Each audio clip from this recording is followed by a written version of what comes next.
Kalau mau melihat sebuah negara itu champion country atau tidak, lihat kebijakan luar negerinya. Misalnya kita meniru Bung Karno yang setelah beliau hingga saat ini tidak ada satu presiden pun yang bermain cantik dalam strategi luar negerinya. Indonesia sebagai negara baru merdeka waktu zaman Bung Karno belum punya uang banyak, tapi tetap tidak mengutang untuk membangun dalam negeri. Namun mengapa pada saat Bung Karno menjabat, Indonesia bisa menjadi negara berkekuatan militer terkuat di selatan Khatulistiwa atau the strongest country di Southern Hemisphere? Pakai beli atau bayarkah punya kapal selam itu? Punya pesawat tempur jet canggih di masa itu beli apa? Dan punya peluru yang banyak tadi. Gimana caranya? Tidak ada satupun bayar, tapi pakai negosiasi, pakai alat tawar bahwa Indonesia itu non-blok. Pihak timur harus pelihara agar barat tidak caplok Indonesia. Pihak barat dimainkan agar Indonesia tidak miring ke komunis blok timur. Soekarno bermain cantik dan Soekarno jadi pemimpin negara selatan-selatan yang dibawanya dalam semangat Bandung dalam konferensi Asia Afrika. Itulah kekuatan lobby, itulah kekuatan tawar luar negeri Indonesia waktu itu. Contoh tersebut tidak pernah dimainkan lagi sekarang. Atau gini deh demi pelajaran, bagaimana ke depan kita meniru Tiongkok. Entah ini contoh keberapa ratus kalinya dalam strategi bernegara.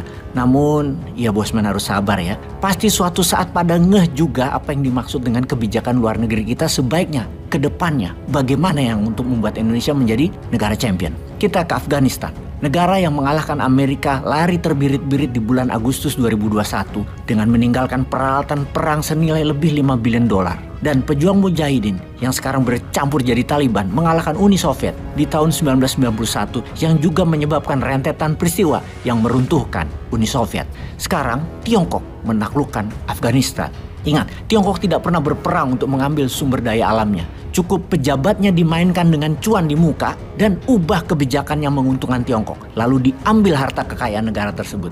Taliban sebagai pemerintahan di Afghanistan bulan lalu menandatangani kontrak senilai 6,5 billion US dollar atau setengah dari GDP Afghanistan. Sebuah kontrak dagang bersama Tiongkok yang sangat besar nilainya. Semua itu adalah multiple mining kontrak atau kontrak pertambangan atas berbagai mineral milik Afghanistan. Berbagai mineral seperti emas, timah, zinc, biji besi, dan yang paling besar adalah deposit lithium. Semua akan diambil oleh Tiongkok dan akan dibangun tambangnya yang besar oleh Tiongkok. Semua akan diekstrak dan diproses oleh Tiongkok. Yang menarik, perusahaan yang menjadi mitra Tiongkok adalah milik para pejabat Taliban. Perusahaan pejabat Taliban itu mendapat kontrak panjang dari negaranya dan mereka bekerja sama dengan Tiongkok untuk menambang, untuk memproses, dan untuk mengekstrak.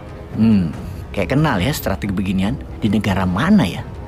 Mungkin hanya kemiripan jalan cerita saja. Kita lanjut. Sejak Amerika hengkang dari Afghanistan di Agustus 2021, Tiongkok masuk untuk memproses tembaga koper smelter dan lithium extraction, juga sebuah strategi klasik dengan membangun jalanan dan jalur kereta api juga di Afghanistan. Masyarakatnya dibangun sarana umum oleh Tiongkok. Aset mineralnya tanpa terasa dikeduk, namun Tiongkok pintar karena rakyat Afghanistan jadi ada infrastruktur jalanan, jadi punya jalur kereta api. Terlihat bermanfaat kehadiran Tiongkok di Afghanistannya. Di luar kontrak dagang pembelian mineral tadi, ujung-ujungnya bukan Afghanistan terima duit, tetapi Afghanistan malah berhutang infrastruktur karena nilainya jauh lebih besar. Pembangunan infrastruktur jalanan tadi yang dibuat oleh Tiongkok tadi, dealnya. Padahal harganya puluhan kali harga mineral yang diambil Tiongkok itu jauh lebih untung dari infrastruktur, tapi dibuatnya terbalik.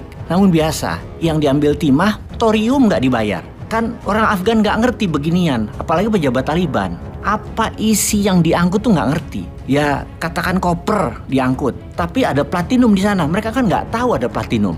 Kita semua di dunia ini sudah tahu motifnya Tiongkok ke semua negara yang mengandung mineral, maka SOP-nya sama, cara mencaploknya sama. Untuk Afghanistan ada kekhususan. Selain mengambil mineral, jalan yang dibangun sangat spesifik arahnya, yaitu menghubungkan Pakistan, karena Pakistan udah di tangan Tiongkok, ke arah negara Asia Tengah. Dan hanya lewat Afghanistan wilayah tersebut tersambungkan. Selain jalanan, diawali dengan kontrak senilai 6,5 billion dolar. Namun dapat dipastikan yang ditarget Tiongkok adalah semua sumber mineral di Afghanistan yang bernilai mendekati 1 triliun dolar atau 1000 billion dolar. Tiongkok masuk 6-7%-an saat ini. Itu pun sangat cuan baliknya, alias sangat untung Tiongkoknya. Namanya juga pedagang, masuk 6,5 billion dolar, targetnya 1000 billion. Apa nggak hebat tuh dagangnya? Sudah gitu bayangin ya, ini hanya pengandaian. Bayangin Tiongkok beli nikel Indonesia pakai yuan. Lalu nikelnya begitu sampai Tiongkok dihitung semua termasuk mineral penting ikutan lainnya. Lalu Tiongkok cetak